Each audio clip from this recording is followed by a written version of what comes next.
Good morning students. तीसरा chapter बल और गति के नियम में आज का टॉपिक है संवेग, मोमेंटम। मोमेंटम होता है जब किसी वस्तु का द्रव्यमान और उसके वेग के गुणनफल को संवेग कहा जाता है। किसी वस्तु का द्रव्यमान और वेग के गुणनफल को संवेग कहा जाता है। संवेग को प्रायः हम P से डिनोट करते हैं, निरूपित करते हैं, अर्थात P बराबर होता है m यानी मास इंटू वेलोसिटी, mv। यह है संवेग। न्यूटन के गति के दूसरे नियम को जानने से पहले हम लोग संवेग के बारे में अवश्य जानना है। न्यूटन का गति का दूसरा नियम में न्यूटन ने कहा है कि जब कोई वस्तु पर हम बल लगाते हैं तो वह जो बल है, बल लगने के कारण उसके संवेग में परिवर्तन के दर के, जो बल होता है वह लगने वाला बल संवेग में परिवर्तन के दर के समानुपाती होता है। किसी वस्तु पर लगने वाला बल समानुपाती होता है संवेग में परिवर्तन के दर का। अगर इसी को मैथमेटिकल रूप में लिखें तो F के लिए, बल के लिए फोर्स प्रोपोर्शनल टू संवेग में परिवर्तन, तो संवेग में परिवर्तन होता है P2 minus P1 by T। यहां पर P2 यानी कोई वस्तु जो m द्रव्यमान का है उसका प्रारंभिक वेग u है,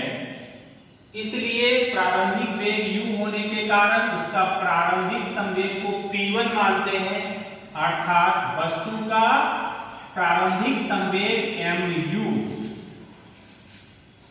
इस कोई m द्रव्यमान का वस्तु प्रारंभ में u वेग से गतिशील है, अर्थात वस्तु का प्रारंभिक संवेग P1 बराबर mu, और उस पर कोई बल लगने से उस वस्तु का वेग बढ़ जाता है, यानी उसका वेग परिवर्तित हो जाता है और वेग बढ़कर u से v हो जाता है। तब उसके जो बदला हुआ संवेग है, यानी उसको हमने P2 यानी अंतिम संवेग बराबर m इंटू v,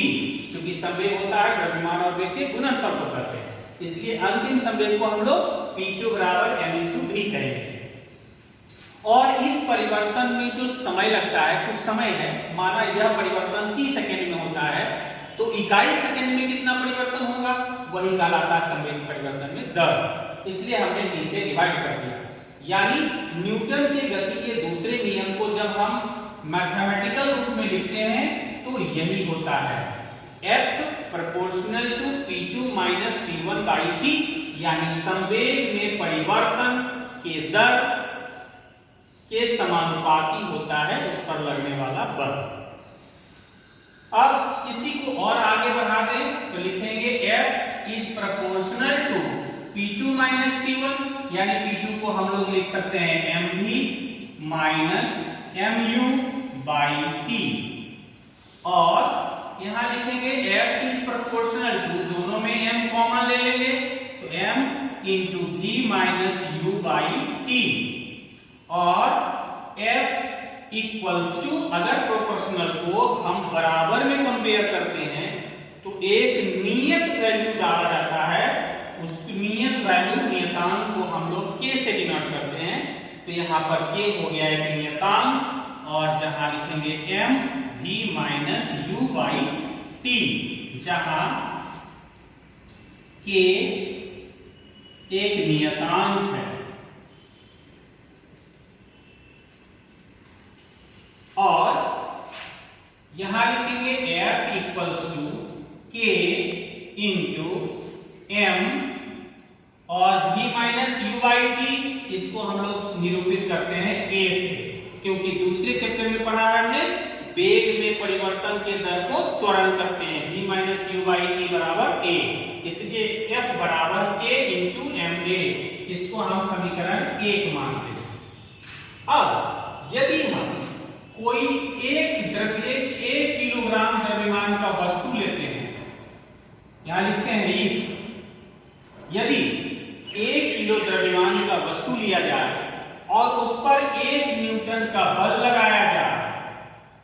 वस्तु में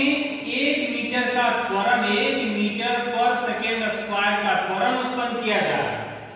और इन सभी वैल्यू को समीकरण 1 में रखा जाए, तो समीकरण 1 से हम लोग लिखेंगे A यानी F का मान A, F बराबर K इंटू MA, यानी 1 newton equals to K into 1 kg into 1 metre square per second square बराबर हो गया, सब कैंसिल होकर के क्या हो जाएगा, यह किलोग्राम मीटर पर सेकेंड स्क्वायर कैंसिल हो गया, तो K का वैल्यू आता है 1, K का वैल्यू 1। इस K का वैल्यू को फिर से समीकरण 1 में रखने पर, समीकरण 1 में K का मान रखने पर F बराबर K का मान 1 इंटू MA, इसलिए होता है F बराबर MA। ये हो गया बल बराबर द्रव्यमान गुणे त्वरण। अब यहां दोनों चीज हम लोग न्यूटन के गति का दूसरा नियम भी सीखे हैं और न्यूटन के दूसरे गति नियम से हमने प्रमाणित किया है F बराबर ma। कभी कभी प्रश्न आएगा प्रमाणित करें F बराबर ma, तो न्यूटन के गति का दूसरा नियम लिखना और तब उसको इस तरह से कैलकुलेट करना, तब वह कहलाता है प्रमाणित करना। या कभी प्रश्न रहता है किसी वस्तु पर के द्रव्यमान, त्वरण और बल में संबंध स्थापित करें, तब भी यही क्वेश्चन हल करना है। इस प्रकार से न्यूटन का गति का दूसरा नियम